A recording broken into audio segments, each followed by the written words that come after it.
Guys, welcome. World War III just started, man. No declaration, no warning, no mainstream panic. But if you got a pulse and two working eyeballs, you saw the signs. This thing's been leading up, been boiling over. Israel launched precision strikes against Iran's nuclear sites, Fordo, Natanz, and targets linked to the IRGC.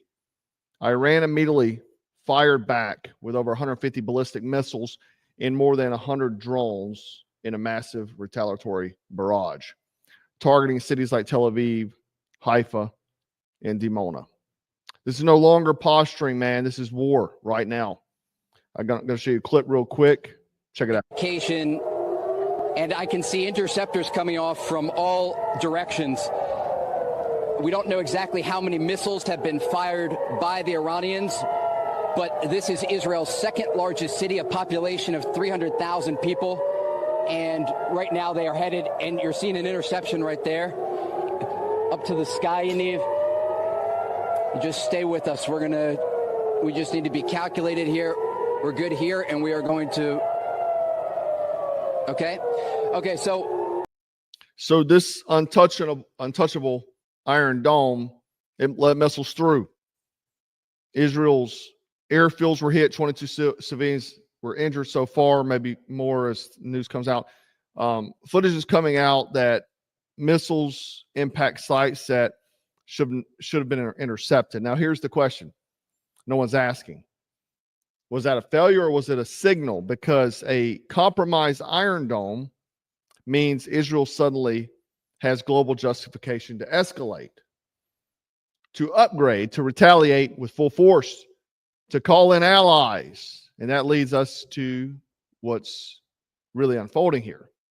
Now, Russia and Iran aren't just business partners. They've got a formal mutual defense pact. I did a video on this a few months back. If Iran is attacked, Russia can step in. Now, who's in a proxy war with Russia right now? Obviously, America. Russia's been arming Iran with drones, training them, even sending intel on Israeli troop movements. They've also are building nuclear sites there, power plants. And now Iran's been struck. So if Russia gets involved, and I mean directly, this thing could go from regional to global, okay? But again, they have a pact, a defense pact, a 20-year defense pact. Now, wait. Marco Rubio came out and said that U.S. was not involved. Again, I repeat, wasn't involved, that Israel acted alone. Meanwhile, there's post intel sources that are showing U.S. military assets help shoot down Iranian drones as they entered Israeli airspace, UK and U.S. So which is it? Or we're either lying or we're in it. Or they're lying, right? But here's the truth. We already are in it. We're just playing the deniable game, okay? Donald Trump said that 2 months ago, I gave Iran a 60-day ultimatum to make a deal. They should have done it. Today is day 61.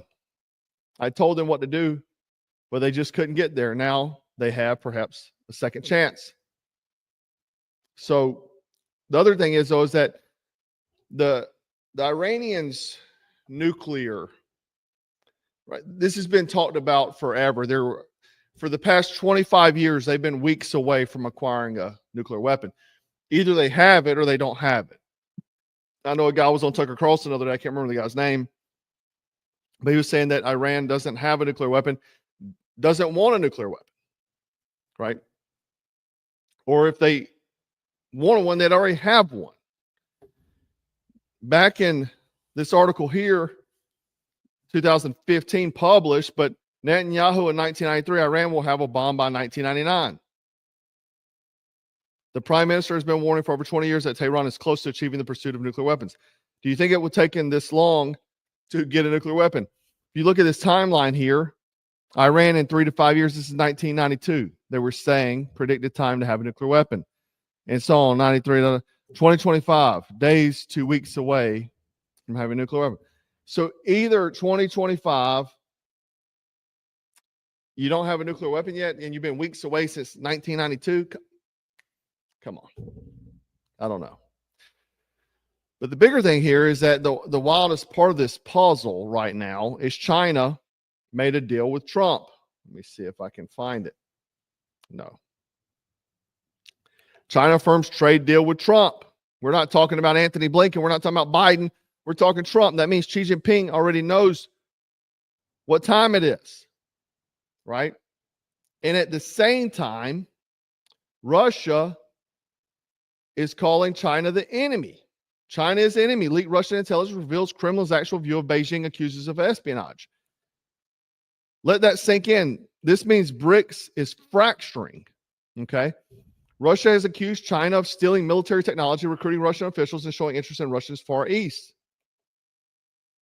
Russia's FSB has warned that China poses a serious threat to national security, labeling it an emerging enemy of Russia. This just came out, okay? So you have all these pieces to the puzzle going on right now. The so-called New World Order is collapsing before it even got rolling. These guys, strategic partners. Russia's obviously still in battle with Ukraine. We're still funding Ukraine. China and Trump has now made a deal. They were enemies last week, but now they made a deal. And now Israel strikes Taiwan. Now you have to ask yourself, did China make the deal just to relax American spirits and then maybe take Taiwan? Because everybody's in war. A world war is when multiple wars going around with large countries are happening at the same time. Okay. Now zoom out. What's happening inside of the borders of America? Full-scale civil unrest coming tomorrow. No King's Day planned for June 14th. We have riots already breaking out in Atlanta, Philadelphia, Chicago, San Francisco, New York, LA, and so on and so on. Antifa and agitators are pushing the streets to the brink. We've had to send in National Guard. Governor Abbott has deployed his National Guard. We've had to send in Marines. Again, tomorrow is King's Day. Mass gatherings, volatile conditions, and the perfect storm for something to pop off. Now, could this all be by design? You have to ask yourself, is this a coincidence? Or is this destabilization, domestic and foreign, being executed with military precision? Because it very well looks like it could be that. I'm only speculating. But when you have all these various things yesterday, we got hit by a massive cyber attack, and you've not heard much about it. You've not heard much about it, but it actually has disrupted the supply chain. I've heard from many of my followers that are working in grocery stores as well as food logistics, like transporting to the grocery stores, that their whole systems have been locked down. Okay. So you have all these things happening right now. So food disruptions, a lot of shelves are empty, some being from the tariff war that was happening. And now we have these global conflicts happening at the same time that America's not involved. You have to ask yourself, Israel just lit up, right? Iran just fired back.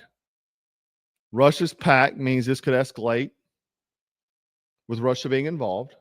Maybe not directly, or that could be just be indirectly. China has on paper flipped allegiances. The U.S. is both denying involvement and actively helping shoot down drones. Meanwhile, American cities are burning. This is not coming, guys. It's already here, right? The things could get hot, could go kinetic very soon, could get worse. So stay frosty tomorrow for No King's Day, guys. Pay attention, be aware, stay alert. And I just wanted to shoot this real quick to let you guys be aware of what's going on out there. Anyway, I'll touch base with you as things escalate. Hopefully they don't, but you know, the way the world's going day by day, things are getting worse. So with that, guys, we're going to stay frosty, stay strapped, and always stay dangerous. Take care.